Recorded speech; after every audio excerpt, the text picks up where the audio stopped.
ગુજરાતમાં લોકસભાની 26 બેઠકો છે, પરંતુ ભરૂચની એક બેઠક એવી છે કે જે હંમેશા હોટ ફેવરિટ રહે છે। નમસ્કાર દર્શક મિત્રો, ગુજરાતમાં લોકસભાની 26 બેઠકો છે, પરંતુ ભરૂચની એક બેઠક એવી છે કે જે હંમેશા હોટ ફેવરિટ રહે છે। હંમેશા આ બેઠકની ચર્ચા થતી રહે છે।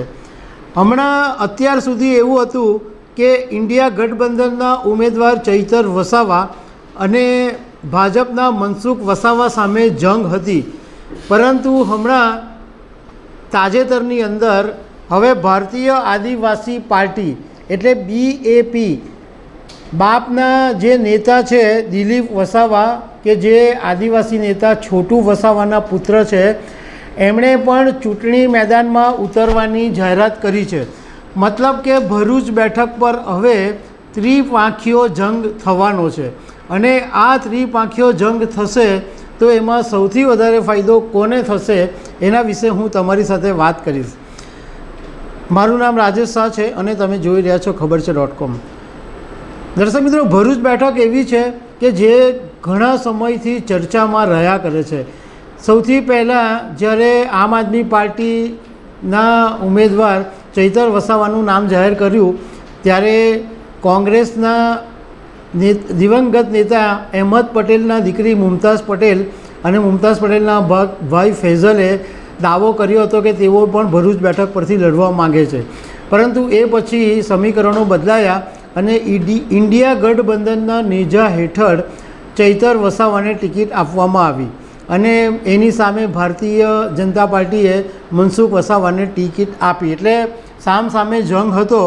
પરંતુ હવે આદિવાસી સમાજના જેનું સૌથી મોટું માથું ગણાય છે એવા છોટુ વસાવાના દીકરા, કે જેમની ભારતીય આદિવાસી પાર્ટી છે, એમણે હવે દિલીપ વસાવાએ પોતે ચૂંટણીમાં ઉતરવાની જાહેરાત કરી છે। છોટુ વસાવાના બીજા એક પુત્ર છે મહેશ વસાવા, જેની ભારતીય ટ્રાઇબલ પાર્ટી BTP પાર્ટી હતી અને BTP પાર્ટી એમણે છોડીને તેઓ તાજેતરમાં ભાજપમાં જોડાયા।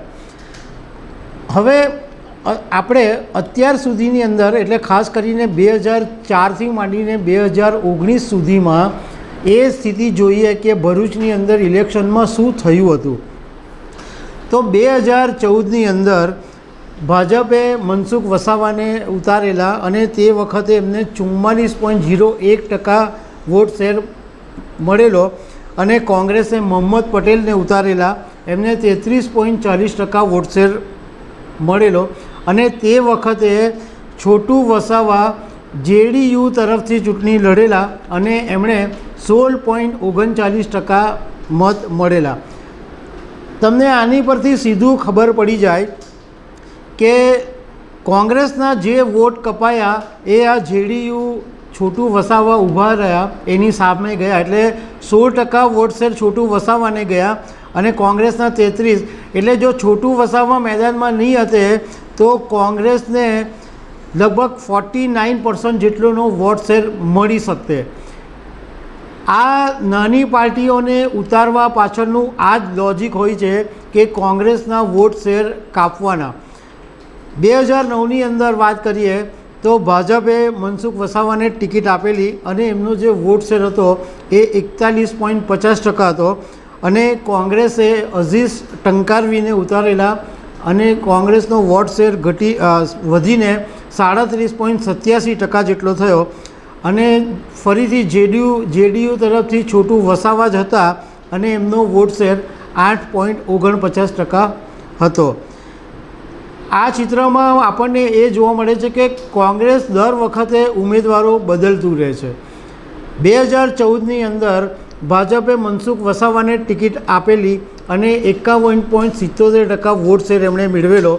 કોંગ્રેસે જયેશ પટેલને ઉતારેલા અને વોટ શેર એટલો ને એટલો જ રહ્યો 37.32%, અને JDUએ છોટુ વસાવાને બદલે અનિલ ભગતને ટિકિટ આપેલી તો એ વોટ શેર ઘટીને 4.65% જેટલો થઈ ગયો હતો। 2019ની વાત કરીએ તો ભાજપે મનસુખ વસાવાને ટિકિટ આપી છે। મનસુખ વસાવા 6 ટર્મથી સાંસદ છે અને 7મી વખત ભાજપે આ વખત એમણે રિપીટ કર્યા છે। તો 2019ની અંદર મનસુખ વસાવાને 55.47% વોટ શેર મળેલો. કોંગ્રેસે શેરખાન પઠાણને ઉતારેલા અને સીધો વોટ શેર ઘટીને 26% થઈ ગયો.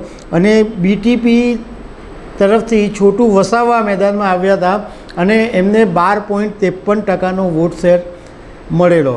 ભરૂચ લોકસભા જ્યારથી બની એટલે 1957થી માંડીને 2019 સુધીમાં એક પેટા ચૂંટણી સહિત જો ટોટલ 17 ચૂંટણીઓ યોજાઈ છે અને આ 17માંથી 10 વખત ભારતીય જનતા પાર્ટી જીતું છે અને 7 વખત કોંગ્રેસ જીતું છે. આમ જોવા જઈએ તો 1984 સુધી આ ભરૂચ બેઠક હતી એની પર કોંગ્રેસનું એક હથ્થું શાસન હતું, કોંગ્રેસના હાથમાં આ બેઠક હતી.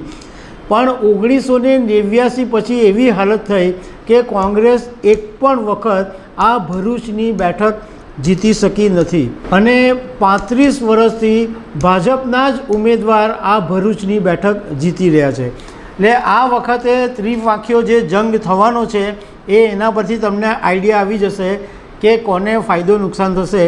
કારણ કે આ છોટું વસાવાના પુત્રને ઉતાર્યા છે તો એ સીધા કોંગ્રેસના જ વોટ કપાવવાના છે, એટલે એનું નુકસાન સીધું આમ આદમી પાર્ટીને થઈ શકે છે. દર્શક મિત્રો, આવી અનેક વાતો સાથે અમે તમને મળતા રહીશું. Thank you very much.